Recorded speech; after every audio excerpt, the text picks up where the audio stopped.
to call to order the City Council Budget Workshop. The time is now 5:30 p.m. It's Tuesday, August 11th, 2026. We will start with the Pledge of Allegiance, followed by a moment of silent meditation. Pledge allegiance to the flag of the United States of America, republic for which it stands.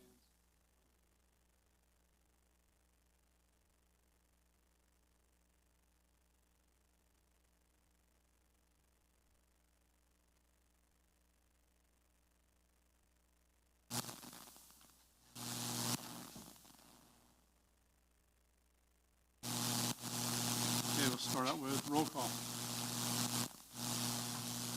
Mayor Scott Nickel. Here. Deputy Mayor Adam Dyer. Here. Councilmember Susan Romey. Here. Councilmember David Nutt. Here. Councilmember Neil Yorio. Here. Also in attendance, City Manager John W. Coffey. Okay, we can skip the excusal of council members since we're all here and go on to additions, deletions, or changes to the agenda, if any. Does anyone in council have any? Move along to item 6, which is new business. 6A is review of the fiscal year 27 proposed budget. City Manager Coffey. Mayor, council members, residents here and watching at home. What started in January is nearing completion. Today is August 11th, where we will review the proposed budget and possibly make any modifications. At our meeting later tonight, we'll adopt the stormwater assessment rate and roll. And then on September 3rd and 15th will be first and second readings of the budget. I have a presentation I've tried to slim down from prior years. I'll go through it as quickly as I can. That is the overview.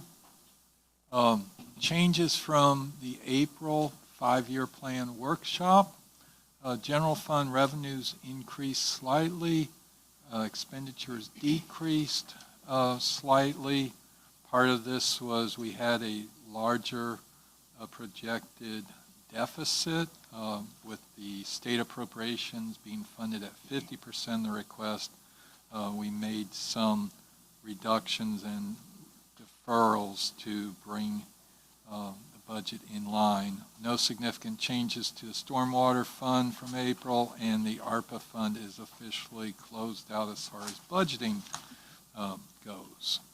The basis of the proposed budget is continuation of pay-as-you-go funding of capital projects, preserving debt-free status, a slight reduction in the millage rate, bringing in approximately $248,000 in additional tax receipts due to increased valuation. No increase in stormwater fee, continuation of shared victim advocate position, school resource funding. Payroll increase of 3.25%. Florida retirement contributions.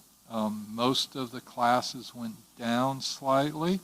There was an increase in the contribution rate for the police pension fund. It is being offset by $75,000 in prepaid contributions. Budgeted 20% increase in employee insurance premiums. Renewals will be much less than that. We're looking at either a slight decrease from this year or at most a 7% increase.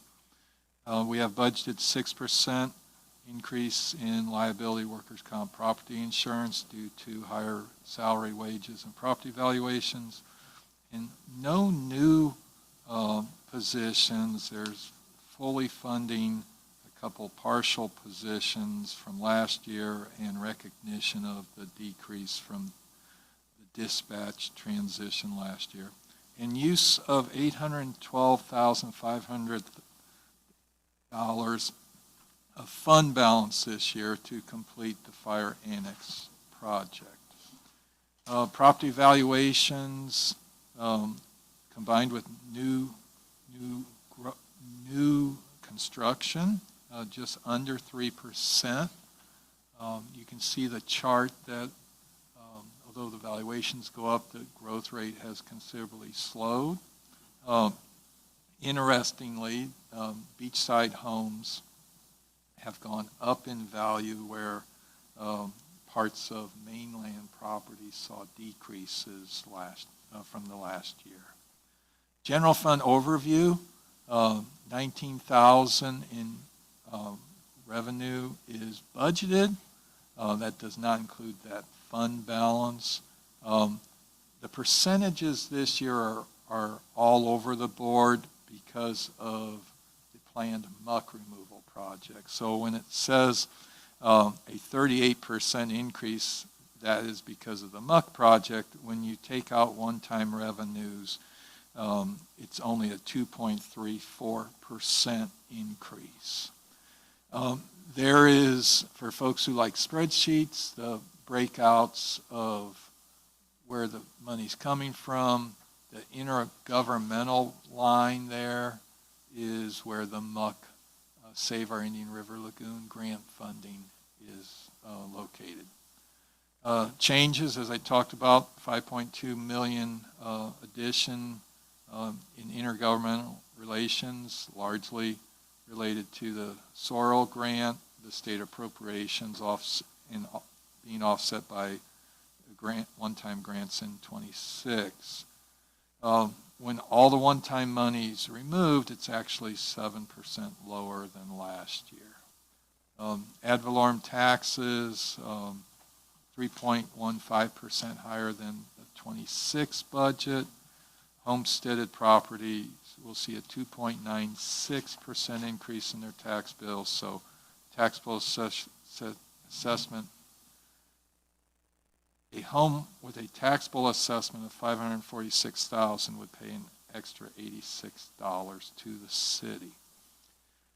General government taxes are up primarily due to utility service taxes and refinements in budgeting other lines. Interest and other earnings are down, but that's because of exhausting all the ARPA money that previously we were able to recognize the interest income in the general fund.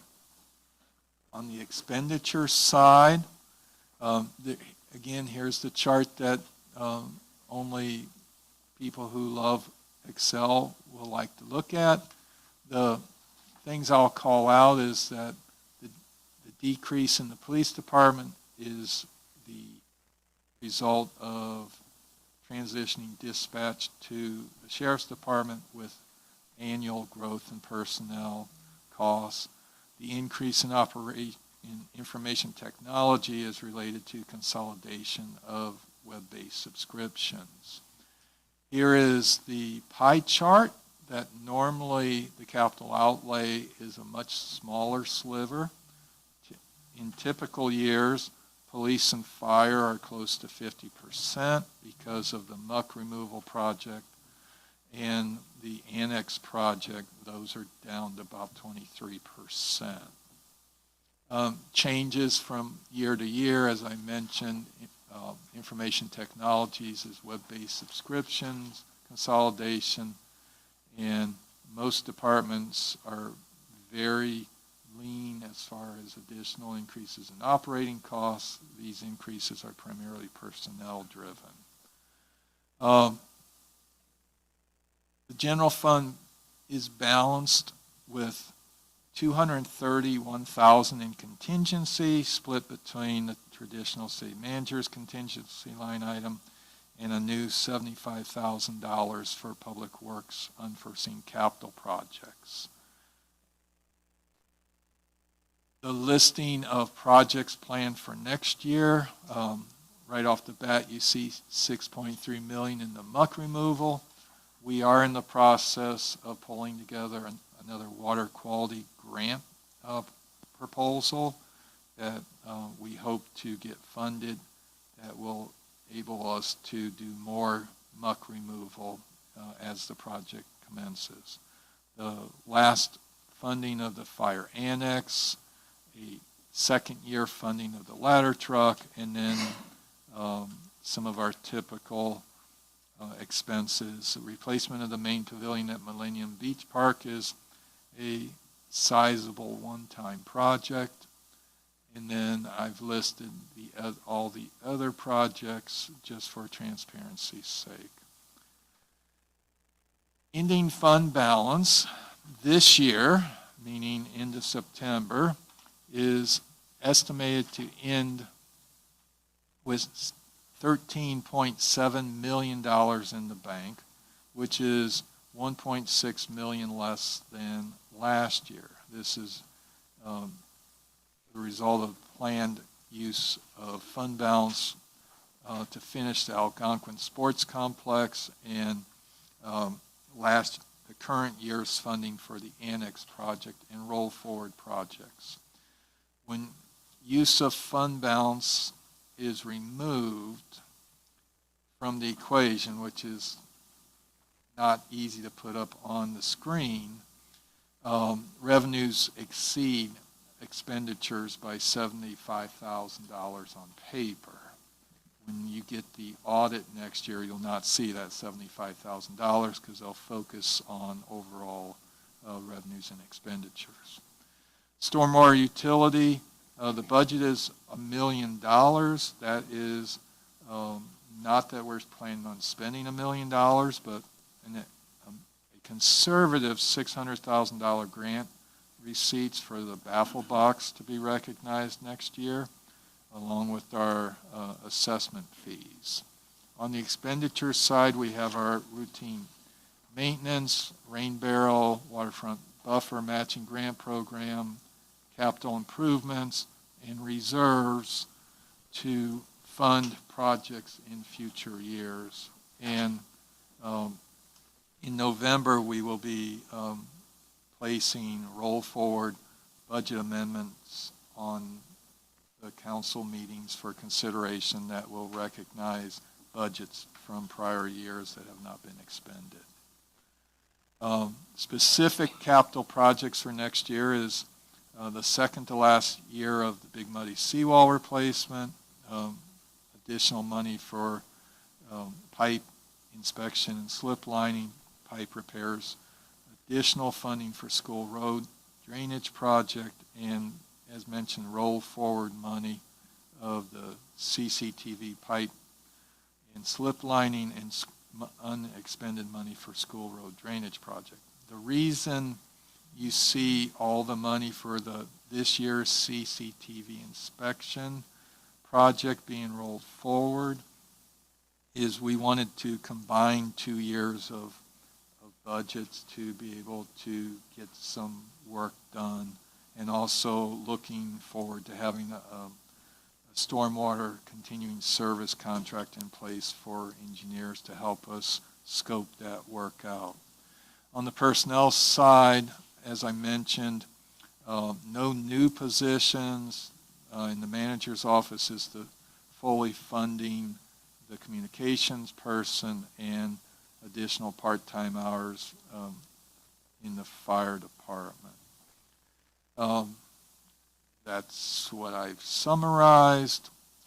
Initiatives that don't show up as capital projects in an easy format for residents to see is we anticipate Algonquin to be complete September, mid-October at the latest. We have multiple related projects that will be accomplished over the following 60 days. Expanded use of the city's GIS system. That's been on hold pending how the voters handle tax reform. Completion of the comprehensive review of the personnel policy manual and adoption of a new employee handbook. Carl is really happy with me because I sent that to him today to review. And continued expanded communications with residents and continued aggressive seeking non-local money for capital projects. From my perspective, future challenges for next year is our ability to fund the city's desired level of services, of tax reform, continuing restrictions on revenue streams, unfunded mandates, inflation minimum wage increases, our proposed 3.25% is the fourth lowest in Brevard County this year. Cybersecurity is always going to be a challenge. Recruitment, retention of volunteer firefighters, funding for paid firefighter positions if we get the SAFER grant, stormwater projects, and need to incorporate analytics into budgetary decision-making. Remaining dates, as I mentioned, is adoption of stormwater assessment and the public hearings for the budget and millage ordinances are on September 3rd and 15th. I always end with the quote of a former city manager I knew of: staff deals with how things get done, elected officials deal with what gets done. And I always give a shout out to my most demanding boss, my little blue tick coonhound, because all 5 of you combined are not as demanding as that little hound dog is. So the leadership team is here to answer any questions you may have. Okay, thank you. Deputy Mayor Dyer. Questions or comments, Only question I had was the 200% budget, but we talked about that for the intergovernmental revenue. So, no, I think the budget looks good.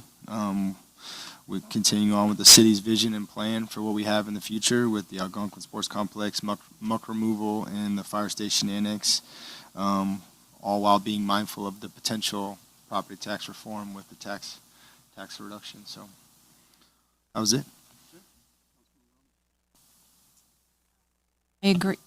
I think everything looks great. I just wanted to ask 2 questions out of curiosity. What was the license plate reader that we budgeted, I think, $5,000 for or something? I'm just wondering, is that the quote-unquote flock cameras? Yes, we have 3 right now. This Right. would be the 4th one.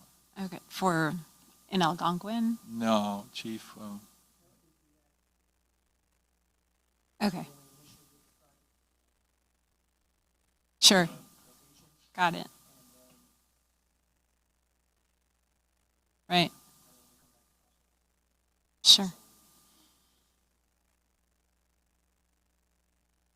Got it. And also, John, the $75,000 contingency for public works, did that increase, or that's the same as it was? No, we've not had that before. Okay. But what we have, unfortunately, is a pattern of things needing to be replaced that aren't in the budget. Right. No, I think it's definitely a good idea. I guess this all depends where we go forward with property taxes. So, but where it is now, everything looks fantastic. Councilmember Yorio. Questions. John, first on slide number 28. The very last bullet says need to incorporate analytics in budgetary decision making. Can you expand on what you're referring to there? Yes. Being a small city, we don't have the staff that other cities do. I think you know me well that I like to have data-driven decisions. And unfortunately, all the people in this room have a lot of work to do on a daily basis. And so a lot of our budgetary requests and decision-making is based on what each one of us thinks is best.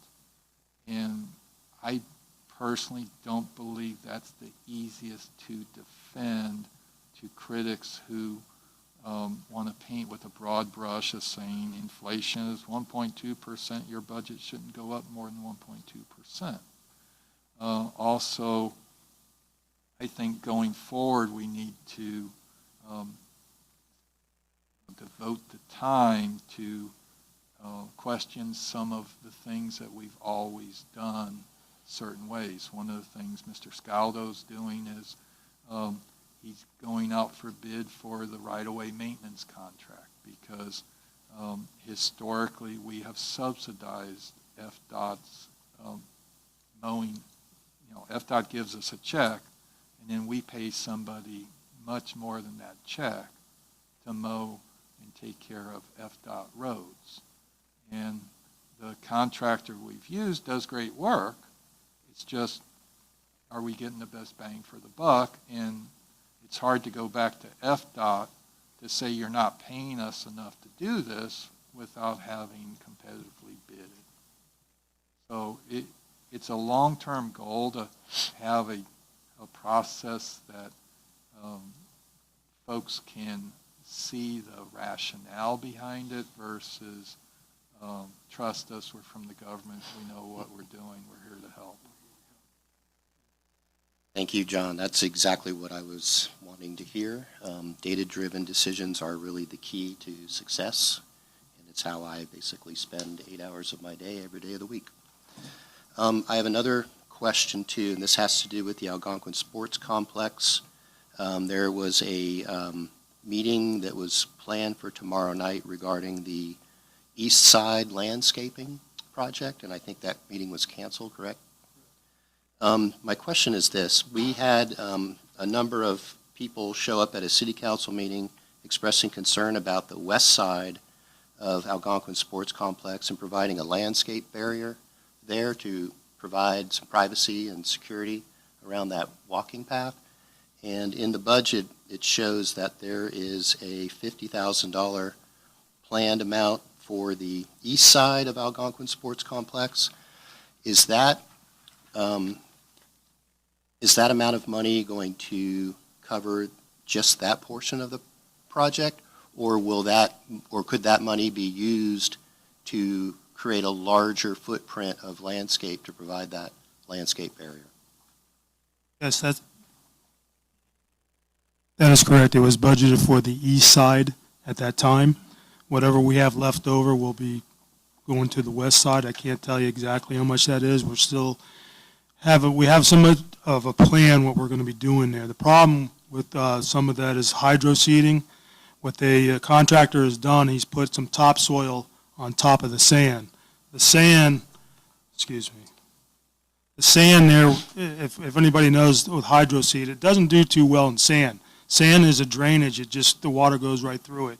So they've added topsoil to it to help with that particular area. So we'll see what that does. But most of the landscaping we were looking at, we're also looking at native stuff. We're not looking at non-native because, again, that's what we're driven to with the tree board and everything else, and we're going to do our best to do that. We did come up with a couple of projects that we're looking at, maybe xeriscaping the inner part of that, just due to the fact that I don't have water sources out there at all. I don't have wells out there. It's the same thing with the west side. I don't have a water source there. I can't guarantee you that these things are going to survive.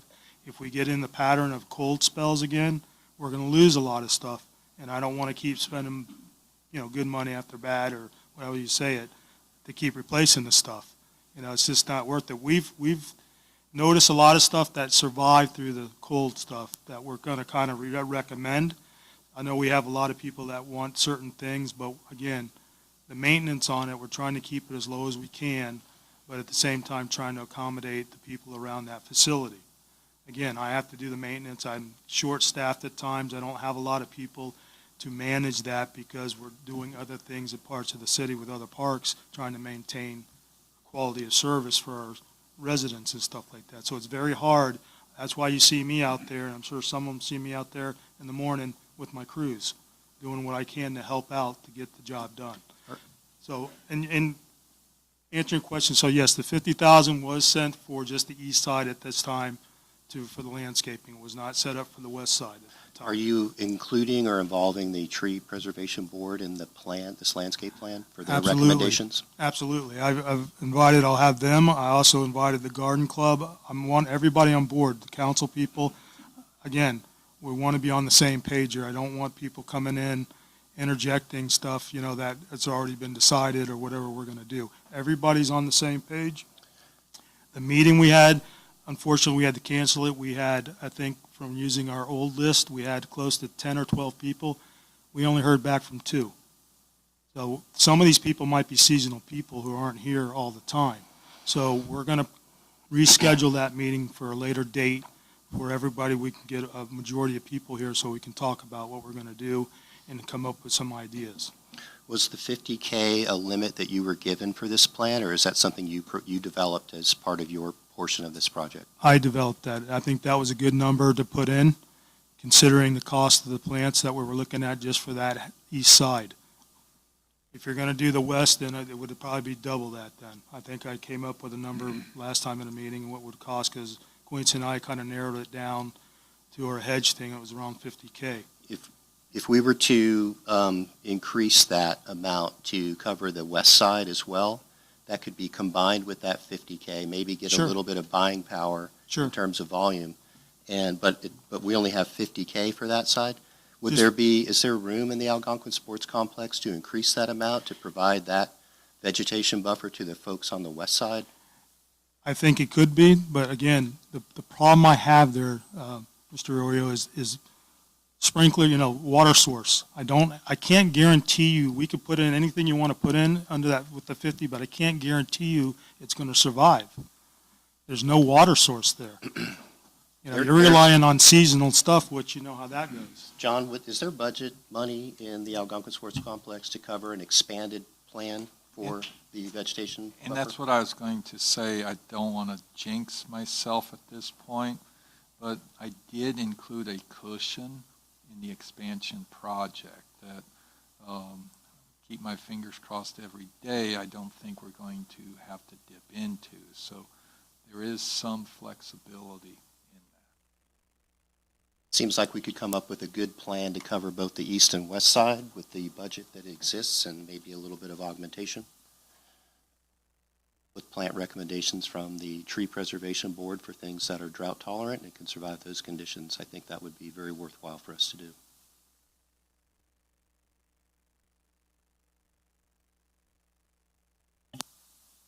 Was great in the budget. I did have one question about the cybersecurity for our future challenges, and I was hoping that Dominic might be able to help out with some answers.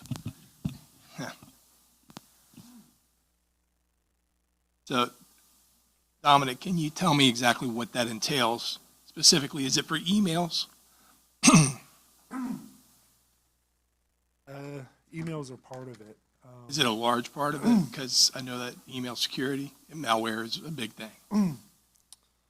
We have to, so one of the things that's happened is we have to meet Florida Digital Services guidelines, FDLE guidelines, Finance Department has audit requests, and those requests keep growing, so things like multi-factor, and then they're changing away the multi-factor. You can't use SMS text messages soon. It's sole multi-factor. You have to have encrypted keys and hardware tokens. And so when you grow with that, you go from just, something that just scans your email to, YubiKeys deployed in encryption techniques, and what the city has moved to has been called a deny by default and a zero trust environment. So what we're doing is we're just blocking everything. It's legit, we'll open it up. The reason I brought that up is I'm familiar with the state contract with Yeah. Proofpoint, and we're allowed to get on that, piggyback onto that. That would save us quite a bit of money as far as, We were in round one of the state grants, and we deployed 2 software applications from the state grant. Our new Cisco suite, which is called Umbrella. It's a network monitoring tool, blocks pretty much everything that goes to the internet and back, and we got that from the state grant. The second year awards, we were denied. no, this isn't an award or a grant. This is actually an already awarded contract to Proofpoint by the state of Florida that allows any government agency within the state to actually piggyback onto that. You know what I mean by piggyback? Actually, it's either free or minimal. So I was hoping that and you might so be able to, I can investigate look that. into Proofpoint, but we use Barracuda Enhanced Security. We've had that for 10 years. It archives 20-plus years of data that we have here.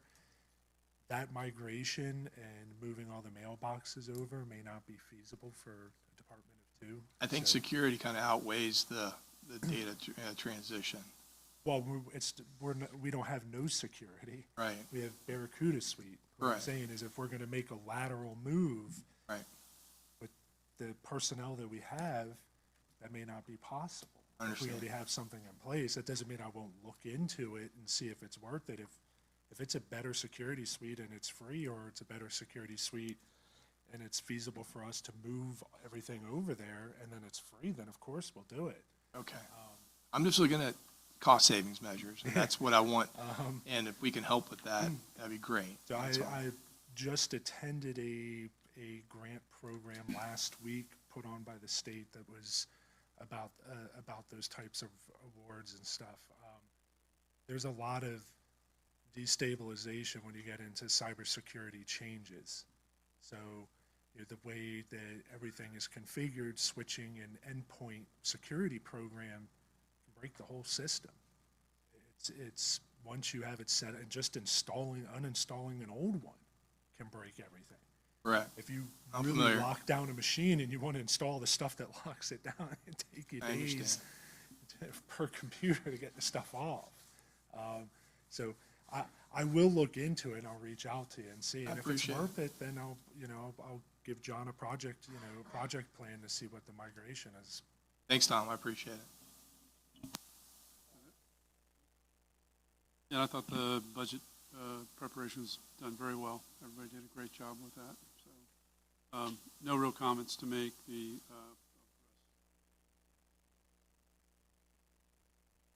west side buffer. I'm all for it if we have the money within the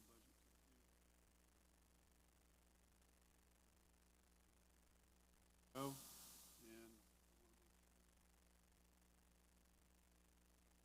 money toward that, and then find out there's a change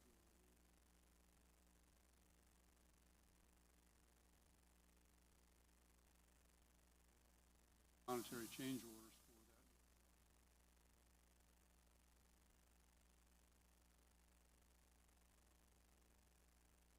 that. Very cautious about that. I support.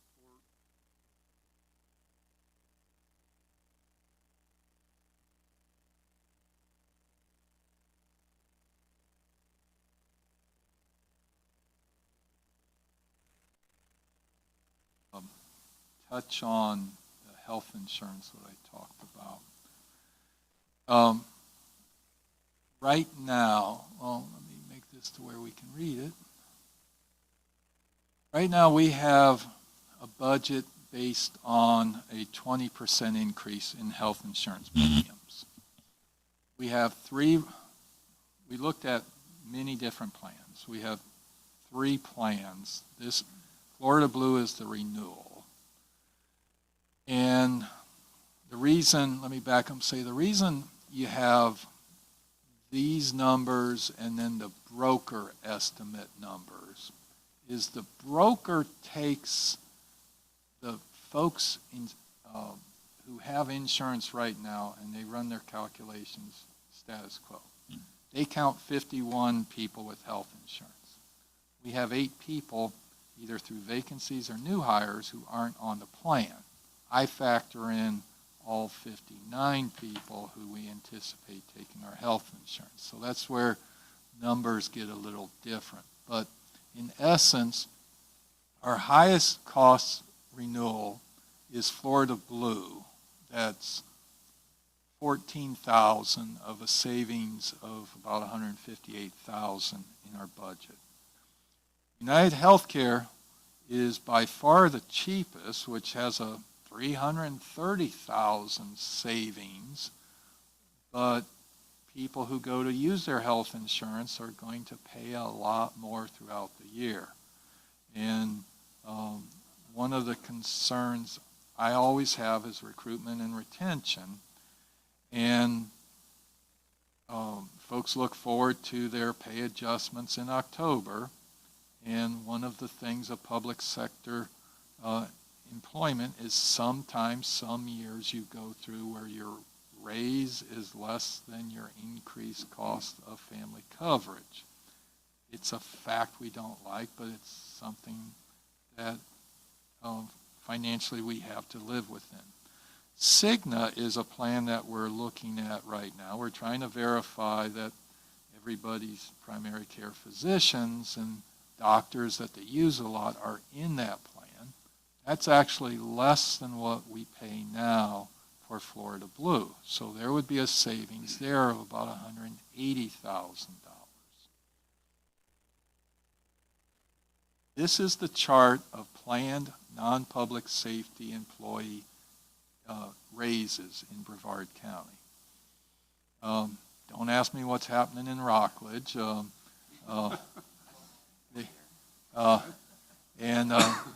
But you can see where we're at. We're towards the bottom of Cape Canaveral is in a world of hurt, so it's not surprising they're looking at only a 2%.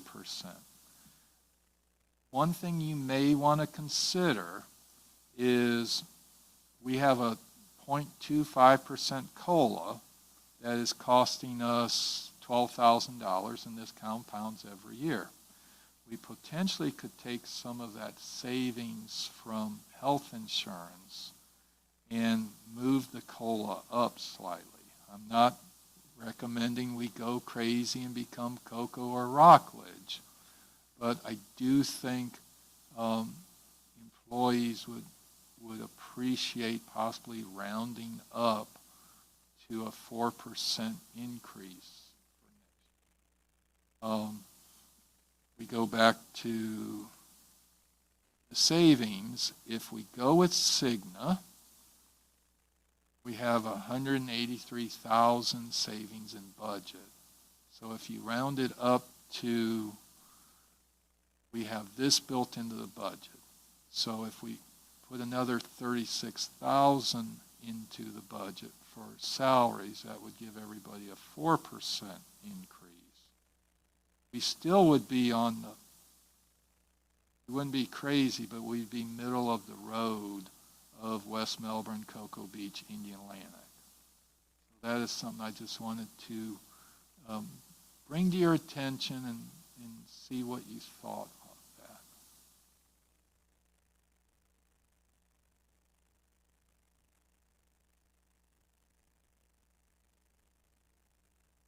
Relative to other cities, comparatively what they pay for the same position. So for instance, I'm guessing at this a bit, speculating, Rockledge and Cocoa, one of those two has worked salary-wise for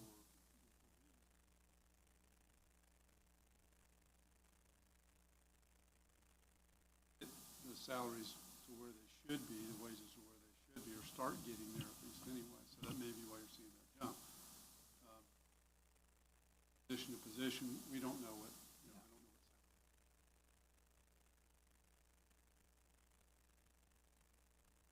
happening. So I think it is somewhat relative.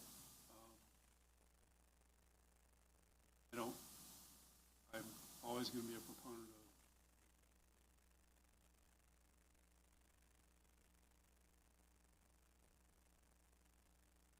with a bit of a caveat with that.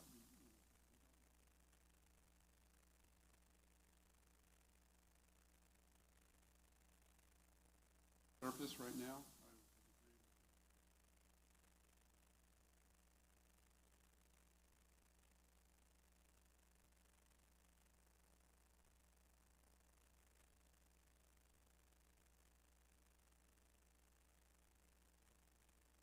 Work. And everything's on the table at that point. One option could be to make that 0.75% extra COLA an option that would take effect January 1. Tax reform passes, we talk about it again in December and decide maybe we don't do it. You don't have to do the COLA all at one time.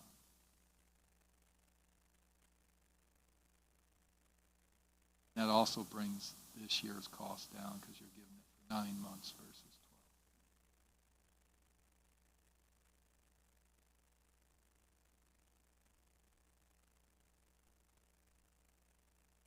12. Also includes that offset savings with the change in the health insurance plan. That's where the money comes from, and there still will be a surplus then. Correct. At that point. Regardless of plan we go to, there'll be savings in the health insurance. Unless we go forward. Well, we just wouldn't save as much because, That's true, you already budgeted. We already budgeted for 20%. yeah. John, did Cindy ever get back to you about the ICHR program that I had requested information on? The council member Nutt asked us to speak with our insurance broker about this relatively new program where employers can basically reimburse, let me back up.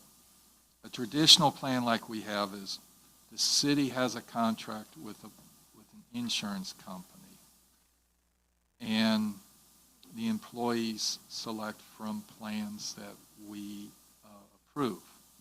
There's a relationship with the city and the insurance company. There's a law that the Biden administration pushed through Congress that allows us to determine the maximum amount of money to reimburse employees, and everybody goes out and gets their own health insurance. We reimburse them for their costs. It's an either or. You can't have an opt-out of group coverage to go for the individual market. The downside of it is there is no relationship with the city.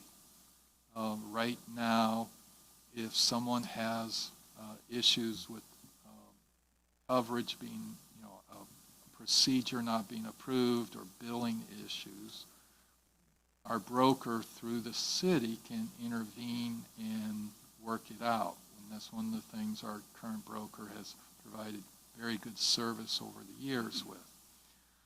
This other option, it's a contract between each employee and their individual health insurance plan. The city doesn't have a relationship in that scenario. There's some other complexities. Our insurance broker will be here on August 25th if you'd like her to dig into the details on that. But There's a lot more negative than there is positive. I've already gathered some of that information. I just was hoping that we'd be able to have some type of a hybrid form that would save the employees from having to contribute so much. Yeah, she said that's not allowed, and even if it was, it would probably drive our group rates up higher because healthy people would opt out of it, and then our pool, because we have to fill out a census each year of age, gender, and of known people with known illnesses and stuff. One of the reasons I don't gossip is I fill that form out, and I generally don't know what's going on, so we get lower rates than if Nikki filled that form out. And not that you gossip, but you help employees with So, things. John, you mentioned about retention when it comes to being able to offer an insurance program that's, attractive. What is this something that Cindy's going to talk to all the employees about so we can get a consensus of what they'd rather do, if they want to stick with Florida Blue or go with the cheaper plan? She's not going to speak to all our employees. We did that survey last month. With this data? Not with this data. A plurality of our employees said they were very happy with their insurance.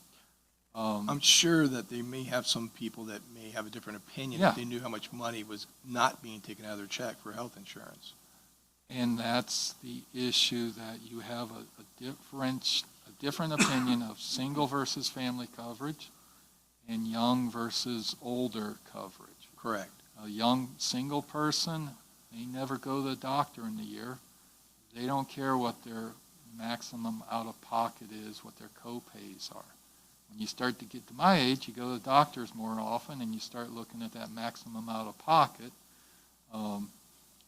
So like example, United Healthcare, the Florida Blue Cigna plan have hospitalization benefits of $250 admission. You go to the hospital, $250 is all you pay for the hospital stay. United Healthcare is $500 a day up to 5 days. So reason I don't think United Healthcare is something our employees would be largely be interested in is it would save people with family coverage about $80 a month. If you had to go to an emergency room, you're paying $325 more for the emergency room. If they admit you to the hospital, you're paying $500 a day. That $80 a month is stripped out real quick. That we are going to every full-time employee who has our group insurance. There's 4 people who opt out. And we're verifying their doctors are in Cigna because we don't want people we don't want to force a switch and then have a bunch of people say, well, my doctor isn't with Cigna. So that is factoring into our consideration. The Cigna premiums are about half the increase of the Florida Blue increases for family coverage. But the majority of our employees elect single coverage. And their perspective is a lot different than the minority of people who have family coverage. I'm very sympathetic to their costs, but how you want to divide the pie. Understood. I'm very proud of how Cindy went to bat for us because that 7% is amazing comparison to what we were expecting. Mhm. Our anticipation was a lot more than 20% originally, so I'm glad that we came up with something better than, I'm glad that we got that. Florida Blue's initial proposal to her was close to that 20%.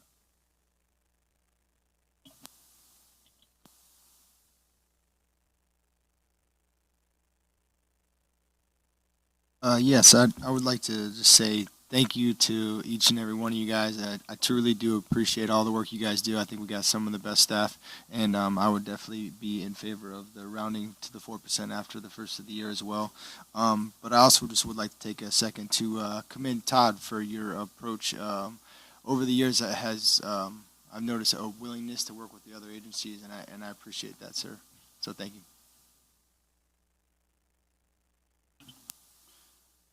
All right, hearing no other comments from council, open it up to the public forum. If anybody from the big audience that's out there wishes to come up, do so. State your name and